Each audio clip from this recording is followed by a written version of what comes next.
Hey guys, it's Jessica here, and I have a quick question for you today. When I say the word poverty, what is the first image that comes into your mind? If you envision a family living in a barong-barong, children swimming in the river of garbage, or homeless people begging for money, you are not alone. I'm guessing most of your answers can be these stereotypes I mentioned or somehow related to them. If you wonder why those images are the usual top of mind of the majority, one of the reasons is the topic of today's video, which is poverty porn. So, what is poverty porn? So poverty porn, also known as development porn or stereotype porn, is a type of media that relies on the exploitation of poor people in developing countries for the purpose of eliciting an emotional response from the viewers. It can be done by individuals or media, even non-profit organizations or charity organizations. So by definition, poverty is not being able to meet basic human needs, so food, clothing, and shelter. And the United Nations defines poverty this way. Poverty is about more than a lack of income. It has a range of different socioeconomic dimensions, including the ability to access services and social protection measures, and to experience opinions and choice, the power to negotiate, and social status, decent work, and opportunities. So meanwhile, poverty porn often features images or stories of people living in extremely difficult circumstances, such as in slums or streets, and these images highlight suffering and often include exaggerated or dramatized portrayals of poverty. So most of the time, it focuses on the negative aspects of poverty to generate sympathy or sometimes donations from its audience. Because of that, it has long been a controversial and often criticized genre of film and photography. And right now, you might be wondering, why am I even talking about this? So being on social media and a YouTuber for a number of years now, these videos are not new to me. So as you may also have noticed in the past years, YouTube has become a hotbed for poverty porn videos. So a quick search for poverty porn on YouTube, it yields millions of results, or you might be even watching one without realizing it is one. And sadly, the Philippines is one of the most popular destinations for poverty porn. There are many reasons why the Philippines is such a hotbed for these types of content, and mainly there are two. So the first is that the country is home to a large number of impoverished people. And secondly, poverty porn is popular with foreign audiences.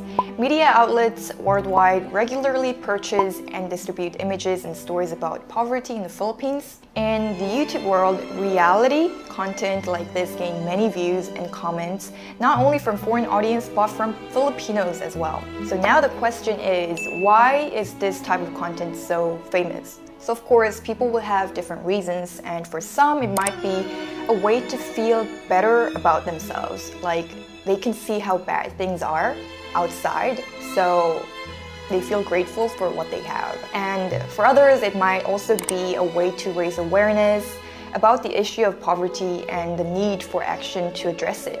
And now let's think about the good and bad effects of poverty porn. So you all know that there are always two sides of the story. So now, this almost became a whole industry by its own, and even when poverty is commercialized, if this is an effective way to help out people, one could perhaps understand this as a goodwill content. However, there is no denying that poverty porn can be highly controversial and a problematic genre. So of course, if we see this in a positive angle, these type of content can actually be a meaningful way to raise awareness about global poverty and the need for assistance. So poverty porn can effectively raise awareness about the plight of the people and generate sympathy and support the audience. So it can be a powerful tool for fundraising and mobilizing support for humanitarian aid.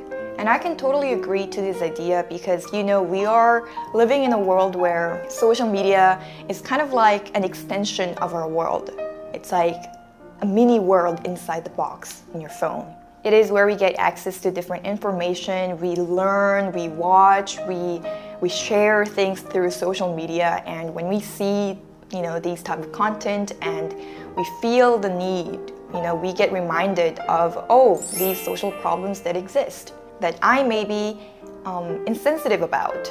But of course, we cannot also ignore the kind of downside to these type of content. So critics of poverty porn argue that it's a form of exploitation that relies on shock value to get attention. They argue that it's often one-dimensional and fails to capture the complex reality of poverty. So it only encourages short-term aid instead of a real solution. So it can reinforce negative stereotypes about the developing world, because that's how people think. They see one thing and, oh, where's the country? The Philippines? Oh, the Philippines is so poor.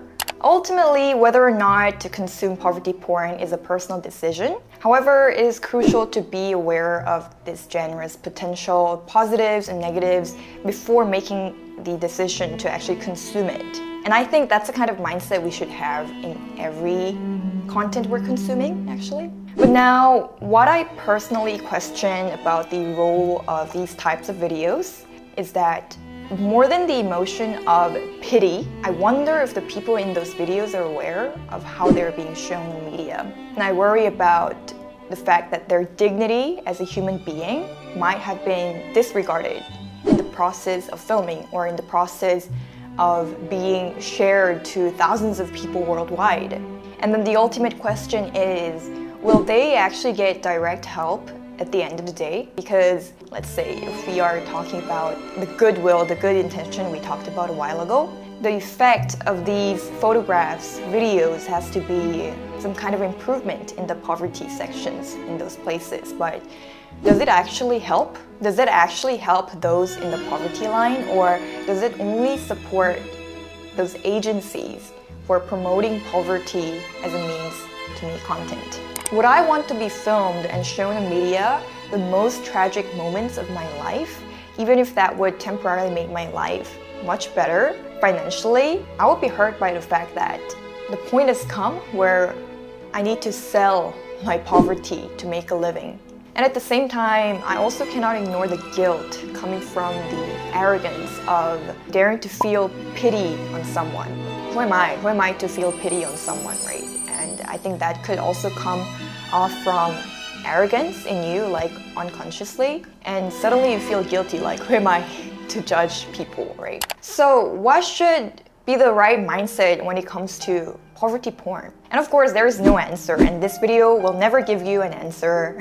So since we're talking about it, I would also like to mention that I'm not making this video because I want to judge people. I'm just making this video because it has been a very controversial topic, especially with the fact that there's a fine line between poverty porn and a responsible storytelling, and it's hard to define that fine line. So I guess at the end of the day, it's just important to be thoughtful and critical when consuming any form of media, as I mentioned, especially when it comes to sensitive topics like poverty. And as I said, it could be a useful tool for raising awareness and generating support for important causes, but if not done in the most responsible way or in the most thoughtful way, I think it's very essential to be mindful of the potential risks and pitfalls of poverty porn. So yeah, I think that will be about it for this video. What do you guys think? These types of talking videos I make, at the end of the day, it's always a conversation starter. So please share your thoughts on the comments down below so it becomes an open conversation. So yeah, I hope you guys enjoyed this video, and I'll see you guys in my next one. Bye-bye!